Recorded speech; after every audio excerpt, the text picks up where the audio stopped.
Hey, salut à tous, Mohamed Sissoko. Je voulais partager avec toi quelque chose que je pense qu'il y a une erreur. Et cette chose n'est pas une erreur en soi, mais ça peut être une erreur dans l'application pour certaines personnes. Quand nous faisons nos activités en tant qu'entrepreneurs, commerçants, quand nous-mêmes on gère nos propres activités, nous voulons toujours faire de telle sorte qu'en termes d'impôts, nous payons vraiment le minimum d'impôts. Parce que personne ne veut vraiment payer des impôts alors que les impôts c'est important. Donc dans ton activité, toutes les poches où la fiscalité peut être allégée, tu veux utiliser. Par exemple, si tu as besoin d'une voiture pour faire ton travail et que tu as besoin d'une voiture pour toi-même pour te déplacer, tu préfères de prendre une voiture personnelle, prendre une voiture pour ton entreprise ou ton business, ok, pour pouvoir aussi faire l'activité, puis aussi profiter pour faire tes trucs de côté par rapport à la voiture. En réalité, c'est fait de telle sorte que le maximum de tes mêmes des dépenses personnelles qui peuvent être qui peuvent rentrer dans les dépenses du business, tu les mets là-bas.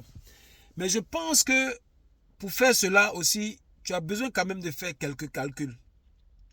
Par exemple, si en prenant certaines charges que tu vas mettre dans ton business, ok, et que ces charges-là, quand tu regardes les impôts que tu allais payer, si ces charges-là n'étaient pas dans ton business, si ce montant est vraiment négligeable, la question, on peut vraiment se poser la question de savoir est-ce que ça vaut la peine de mettre ces charges-là dans son business. Ok? Si maintenant cette charge-là, ça peut aider ton business en termes de voilà d'économie sur les impôts, c'est une bonne idée. Mais je pense qu'il faut aussi regarder les charges que tu vas prendre. Est-ce que ces charges-là, dans le cas où il y a des imprévus dans ton business, est-ce que ces charges-là, tu peux te décharger? Si tu n'arrives pas à te décharger, ça peut être un problème après. C'est ce que moi je vis depuis quelque temps et ça m'a permis de faire cette vidéo. Par exemple, dans mon activité, à un moment donné, mon activité tournait bien. C'est-à-dire, chaque mois, j'étais au-delà de 10 000 le mois. OK? En termes de chiffre d'affaires. Donc, ça me permettait de vraiment générer un bon cash flow pour me permettre de prendre des trucs en charge. Il y a ma femme qui travaille pour moi, qui s'occupe de ma comptabilité. Il y a mon fils aussi qui travaille pour moi.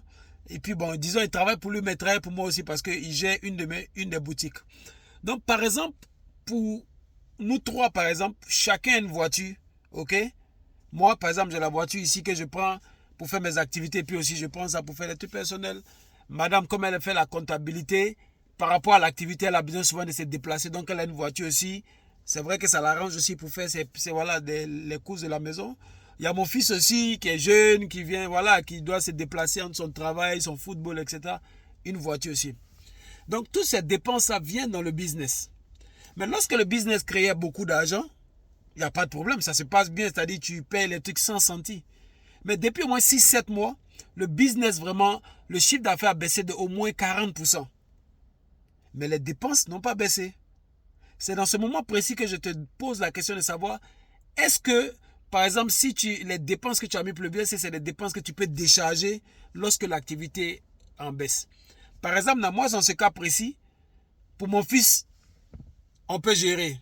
Ok? Parce que quand je regarde nos trois, notre dépenses par mois pour les trois voitures, carburant, assurance, tout ça que je dois payer, on est autour de 1000, juste au-delà de 1000 par mois.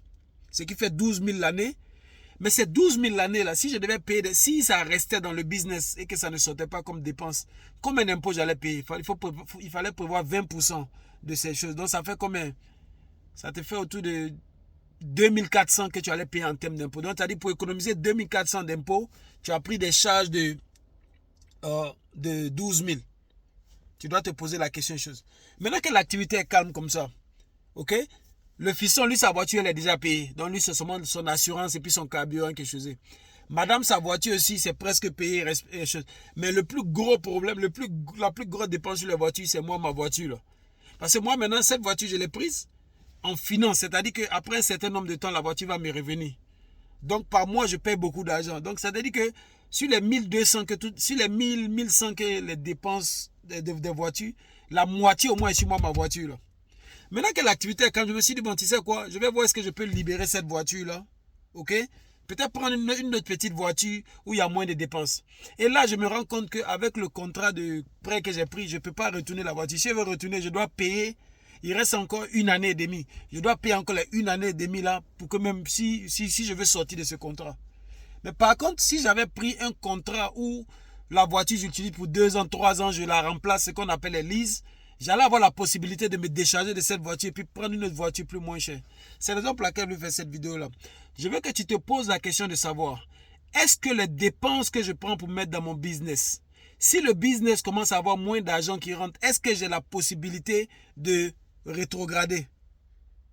Il faut te poser cette question vraiment de façon, c'est vraiment important parce que si tu te retrouves dans des situations où il n'y a pas trop de cash flow, il n'y a pas trop d'argent qui vient, tu peux changer de voiture peut-être et quand après les choses reprennent après, tu peux maintenant rentrer encore une autre façon sur le marché de voitures par exemple. C'est ce que je voulais partager avec toi. C'est vrai que tu veux dépenser, tu veux éviter les impôts le maximum que tu peux, mais il faut faire de telle sorte que si ça ne bouge pas comme tu veux, tu peux changer de trajectoire tout en continuant ton business. Donc moi actuellement je suis dedans, je suis obligé de continuer, donc on essaie de lutter, on manage. Mais s'il y avait la possibilité de laisser partir cette voiture, ok, par exemple, j'allais le faire, sérieusement. Parce que ça ne me gêne pas de dire à ma femme, écoutez, je libère cette voiture, je vais partager vos voitures. C'est-à-dire, je prends souvent et toi, je prends souvent et toi, ok? Donc, je voulais que tu réfléchisses beaucoup sur ce truc-là pour ne pas te retrouver après à prendre plus de charges et quand ton business devient un peu lent, tu commences à être stressé et puis tu commences à choisir, ok? Mohamed Sissoko, j'espère que cette vidéo va vous aider. On est ensemble.